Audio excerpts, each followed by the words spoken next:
guided meditation on Peter's denial of Christ based on John chapter 18.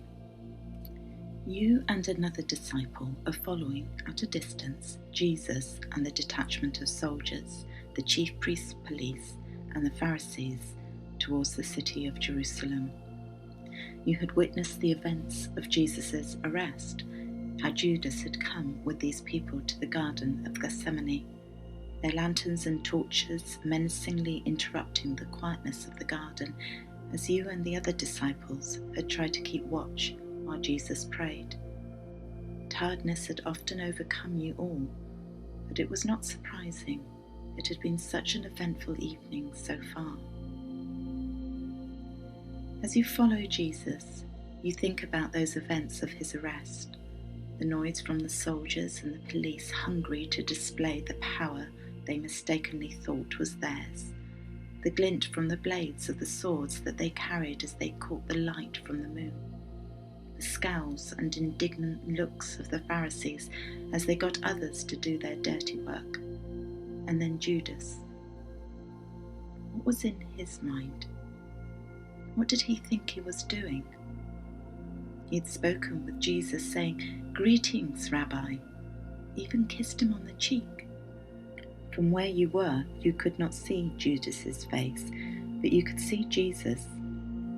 What could you see? Was that sadness, disappointment, confusion, compassion, maybe even love in his eyes? You remembered the rage that had burst up inside you. You couldn't help it. This wasn't right. This wasn't how it was meant to be. None of us thought this would happen, and yet Jesus had spoken to us that evening when we were all together in the upper room. There had been so much rejoicing, the singing of psalms, the laughter, the chatter, the spread of food and drink upon the table. It had been wonderful, and yet so many other things had happened at that table. Jesus had washed the feet of all of us. You remembered how in utter disbelief you had said to him, "Are you going to wash my feet?" and then insisted that he should not wash them. Well, he was your master, and this wasn't his place to do this. But then, of course, like Jesus had done so many times before when you'd not quite understood, he had said, "Unless I wash you, you have no part with me." Oh, how those words had cut you deeply, for you never wanted to be cut off from him. You would follow him and be with him wherever he would go. You would lay down your life for him. You had told him that. But as you always seemed to do, you had spoken without thinking, without totally understanding. And now as you follow him, making him out in the distance, being pushed and ridiculed by the soldiers and the police of the chief priests, you reflect on the things that you have said. The city looms before you, the outline of the temple dominating the skyline. You can hear the cries of the lambs that have been brought to the temple, ready to be purchased for sacrifice tomorrow morning. Your heart races in anticipation about what is going to happen. Jesus had spoken that evening about where he was going, telling us that we would not be able to follow. In fact, he'd kept on about it as if to labour a point. He had said that he was going away, that he was going to be with his Father, and that the rulers of this world will have no power over him. Does that make you feel better, knowing that the rulers of this world, the chief priests, the Pharisees, the Roman governor, or perhaps he meant Satan, would not have power over Jesus? Surely this will mean that everything will be all right, won't it? But he had said that he would be leaving this world to be with his Father. So perhaps it means something else. Your head is reeling. Thoughts and ideas are churning around your mind. Phrases keep coming into your head. Phrases like, "You will weep and mourn, but the world will rejoice." "The Father loves you because you have loved me." And "You will be scattered, each to your own homes." And then those words that haunted you. I tell you the truth, before the cock crows, you will disown me 3 times. Never, never could you do that. Hadn't you shown your allegiance to Jesus? You and only you had drawn your sword in protection when Jesus was arrested. You had wielded it about, striking one of the high priest's slaves, cutting off his ear.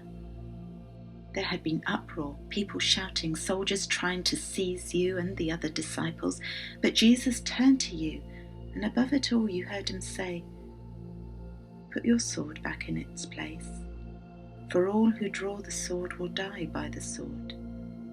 Do you not think that I can call on my Father, and he will at once put at my disposal more than 12 legions of angels? But how then would the scriptures be fulfilled that say it must happen this way, if I allow that to happen?" How do you feel? Is this really how scriptures shall be fulfilled? The soldiers and chief priests, police, along with Jesus and the Pharisees, have navigated the alleyways and streets that lead eventually to Caiaphas, the high priest's residence. Crowds of people seem to be congregated there. Had word got out? The windows of his impressive home are lit up, creating an impression of warmth and hospitality.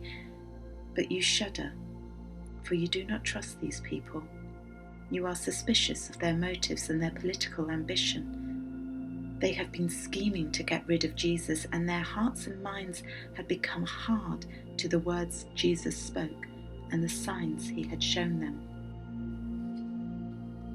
The disciple you are with is known by the high priest, and therefore he has allowed him through the gates. You look at each other as much for reassurance as anything. Perhaps he will be able to get you in, so you nod for him to go. You look on from where you are standing into the courtyard. The light from the charcoal fire in the middle of the courtyard and the torches and lanterns of those standing around cast shadows that dance about on the imposing walls. Faces are lit up. Some are smiling, some are laughing, some are animated as they talk, and every now and again they cast a look towards the doors that lead to the place where Jesus has been taken. You can only guess what might be happening behind those closed doors. You look up to the sky, as if pleading with the stars and moon that look down upon you, and offer up a prayer. What was it Jesus had taught you to pray? Your will be done, on earth as it is in heaven. How do you feel as you watch what is happening in the courtyard? The disciple who had gone into the high priest's courtyard comes back to where you are and whispers to the girl who is on duty at the gates. You are not sure what he has said, but the girl turns and looks you up and down and nods, beckoning you to come in. As you walk towards her, she holds up the torch she has in her hands and shines it across your face, examining you. You continue to walk, glancing your eyes away from her and focusing on the centre of the courtyard, following the other disciple. Just as you have passed her, she reaches for your arm and grasps it. You turn suddenly to face her, your eyes desperately searching hers to try and understand what she wants. Her brow furrows and her face takes on a quizzical look, and she says, "You're not one of his disciples, are you?" You quickly lower your eyes and pull your cloak up over your head, as much for reassurance as for trying to make yourself invisible, and say curtly, "I am not." You hurry towards the charcoal fire, burning brightly, and hold out your hands to warm yourself from the heat radiating out. A chill has gone across your body. As you stand there, you can hear shouts and see people pushing past one another. Something is happening, but you can't quite see what. The other disciple is nowhere to be seen at the moment, and you keep your eyes cast down, your cloak pulled over your head, shielding your face from those around you. Someone is talking next to you, and you listen as they gossip with the others stood warming themselves. Caiaphas is questioning Jesus about his teaching, and apparently Jesus had challenged him by saying, "I have said nothing in secret. Why question me? Ask those who heard me." So now the high priest police are looking for witnesses. But this isn't what is alarming you. It is that they are looking for anyone who will provide a false witness. They're even offering bribes to people to come and falsely accuse Jesus. This cannot happen. But before you can do anything about it, the person who is telling the others catches sight of you and stops. He studies you and then asks, "You're not one of his disciples, are you?" The others stood by the fire look towards you. You are aware of several sets of eyes on you, and you feel your skin crawl under your cloak. You look at each one, panic rising up inside you, your heart racing.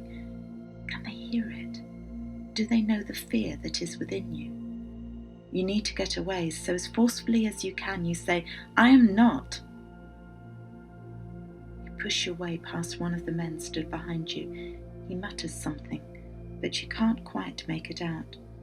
But that doesn't matter, you just need to get away. There seem to be more and more people filing into the courtyard. You cannot see the other disciple at all, and you don't know what is happening to Jesus, other than hearing people mention that he will need to be taken to the Roman governor. You look up to the sky. The darkness is gradually dissipating as the stars have vanished, making way for the streaks of red and orange to usher in the new dawn. You decide to make your way towards the entrance of the courtyard, but then someone grabs your shoulder. It is the relative of the one whose ear you had cut off. What are you thinking? He challenges you and says, "Didn't I see you with him in the olive grove?" You just want to get away. You don't want any trouble. You need to know what is happening to Jesus, and so you shout back at him and pull your shoulder away from his grasp. "I don't know the man." At that moment, a cock crows, and you remember the words Jesus had spoken. "I tell you the truth, before the cock crows, you will disown me 3 times. You crumble inside. Your cheeks burn red with rage and disappointment at yourself. Tears cascade down your cheeks as you rush, stumbling blindly towards the entrance of the courtyard. How could he have known? How could you have done this? You stagger towards a dark alleyway and collapse with the exhaustion and emotion of the night's events. Would Jesus ever forgive you? It was later that day when you found yourself caught up in the crowds of people pushing their way towards Golgotha. You felt numb as you found yourself being pushed and pulled in all different directions, not really concerned about what happens to you now.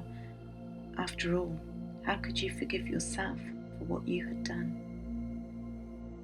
You remember how you'd made your way into Jerusalem with Jesus nearly a week ago, and the crowds had pushed and pulled you then as they tried to get near to Jesus as he rode on a donkey. Cries of Hosanna resounded around the place, but not now. Now there was a cacophony of sound, people shouting, people laughing, people crying, wailing. And ahead of you, you could make out the place of execution. The stark framework of the most horrific of torture devices, where robbers and criminals died a gruesome death. Standing at some distance, you find that you are surrounded by others who had followed Jesus. Some are weeping silently. Some are just holding their hands before their mouths in shock of what is happening. Others comforting one another. Jesus is now nailed to the crossbar and raised up before the crowds. Your heart sinks. You haven't even been able to speak to him, to tell him how you feel, to tell him how sorry you are for denying him. But as if Jesus can read your mind, you hear him say, "Father, forgive them, for they do not know what they are doing."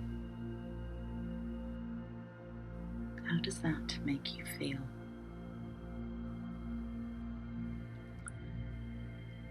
Luke's Gospel says all those who knew him, including the woman who had followed him from Galilee, stood at a distance watching these things. I can't help but think that Peter, because of the character he was amongst them. The forgiveness that Peter heard from Jesus' lips as he died on the cross were endorsed when Jesus spoke with Peter after his resurrection. He asked Peter 3 times whether he loves him, and then commissioned him to a life of service. Rather than hide from the guilt and shame, from the mistakes we all make, we need to take them to the cross, for there forgiveness can be found and a new way forward shown.